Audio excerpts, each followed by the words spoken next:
Alrighty, friends, in this video, we are going to talk about the metrics that matter most to Google.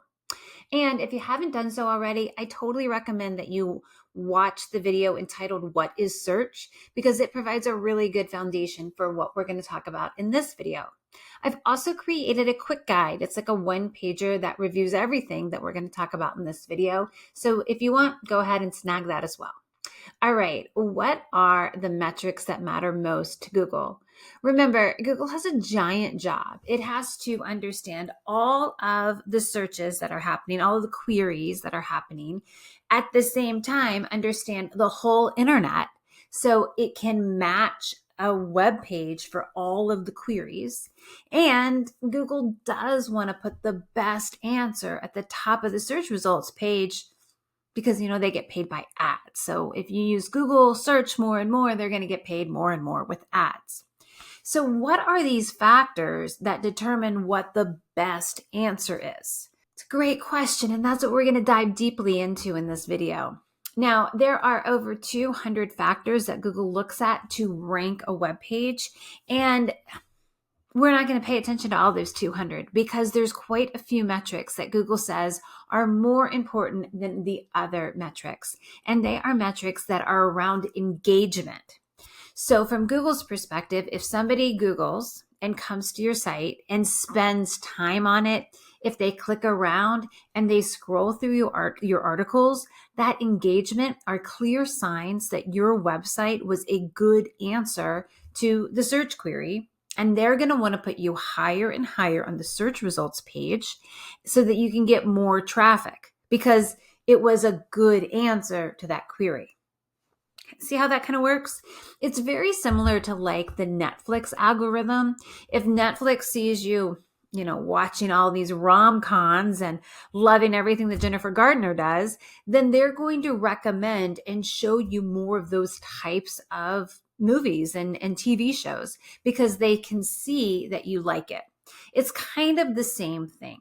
So what we're going to focus on is increasing these engagement metrics. And there's really 3 that we're going to talk about throughout the whole search party. And honestly, if you can get your head around this and start to think like Google and think about different ways to increase these engagement metrics, you're 90% there. Okay, so the first metric that we're going to talk about is called the session duration. It's also been called dwell time in the past, but basically it's the amount of time that a user spends on your site. That's it. Now, the internet average is 10 seconds. It's like a goldfish. So if we can get people to spend longer than 10 seconds on your site, we're going to send positive signals to Google, and Google's going to rank you higher and higher. 10 seconds. It's bananas. So our goal is to get people to spend longer than 10 seconds, but I kind of prefer about 90 seconds. There's a lot of data that shows that after a user has been on a site for 90 seconds, their brain remembers the colors and the wording and the brand a little bit more, so they're more likely to come back if we can keep them there for 90 seconds. How do we do this?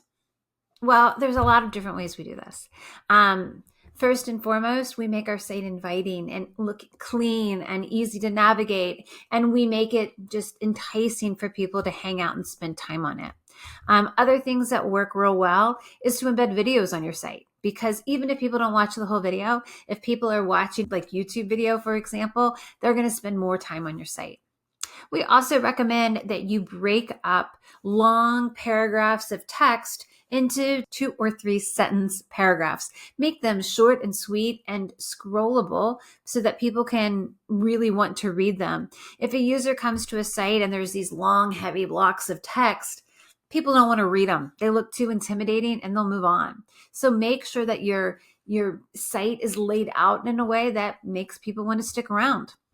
Also, use good imagery, infographics, photographs, do things to make the content interesting. So, dwell time, average session duration. We want to get people to spend longer than 10 seconds on our site. Number 1, very important to Google. And the second metric that matters a lot to Google are the number of pages per session that a user does. So a session is the time that a user spends on your site. So it could be all on the homepage, or a session could be like the pages that they click around. Maybe they arrive at the homepage from Google and they go to your services or your blog and they click around. All of that counts as one session. And what we want to do is get people to click on multiple pages so that they stick around. They start to kind of get our vibe. They read our content. They understand our brand, and then they can, warm up to convert onto our site.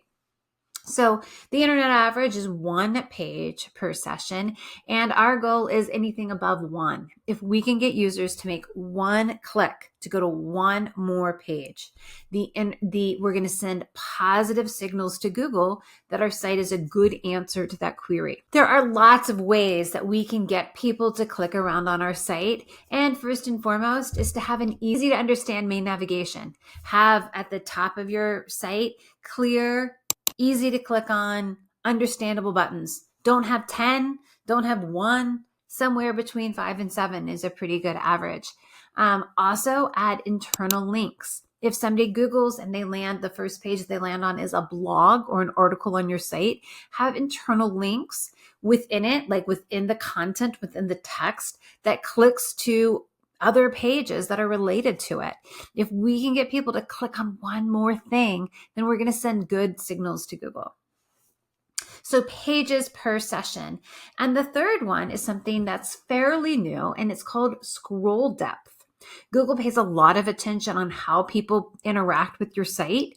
And if you can get people to scroll even just a quarter down, 25% down, that's going to send good signals to Google.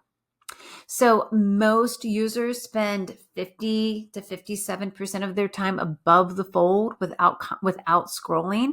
We want to entice people to scroll. So it's things like, breaking up the content so it's easy to read and entices them to scroll. It's putting in imagery throughout the pages so that it looks like there's more things underneath.